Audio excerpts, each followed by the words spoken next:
New artwork for the upcoming film Kung Fu Panda 3 has just been released that gives us a look at the Panda Village that we got our first glimpse of at the end of Kung Fu Panda 2.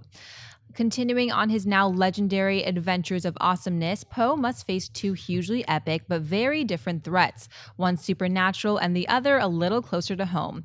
The film stars the voice talents of Jack Black, Gary Oldman, Dustin Hoffman, David Cross, Angelina Jolie, Michelle Yeoh, Mads Mikkelsen, Danny McBride, Lucy Liu, Seth Rogen, Jackie Chan, James Hong, and Bryan Cranston. The Professor and Marianne. Kung Fu Panda 3 opens in theaters on January 29, 2016.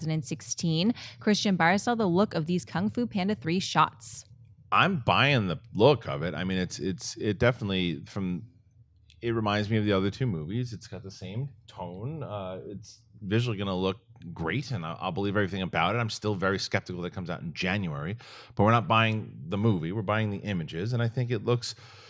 I get concerned when the animation changes and the look changes and they try to go in a different direction. This seems to be the same exact type of feel that we were used to. And if you're fans of 1 and 2, it seems the same. So the images as they are, I'm buying it, but it's, Yeah, they're just simple landscape images, but they excite me. So for me, it's a buy. You're right, because it does instantly bring me back to that world of Kung Fu Panda.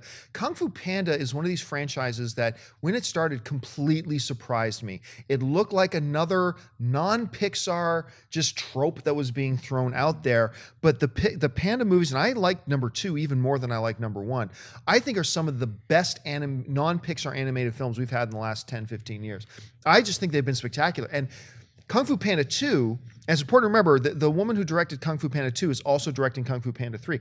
I thought, this is weird to say about an animated film, the fight choreography in Kung Fu Panda 2 was spectacular, and the cinematography of it, how they showed them on screen, the images on screen were just exciting. I don't get excited much. How to Train Your Dragon, Kung Fu Panda, a couple of animated films that actually made me feel excitement at the action. And to see that also, it reminds me a bit of the World of Warcraft, Miss of Pandera, or when that whole thing came out. So I'm a little bit biased towards that too. But I like what I'm seeing. It's making me feel what I should be feeling about this movie right now. For me, it's a buy. I'm going to sell it mainly because it just reminds me of Myst, that video game. It just looks, I feel like I'm looking at a bunch of stills from hyper cards from the 80s. It really, to me, as coming from being an animation director for years, it's nothing new. So I can't buy those images. They just looked like a postcard from somewhere. There's nothing exciting about those backgrounds to me.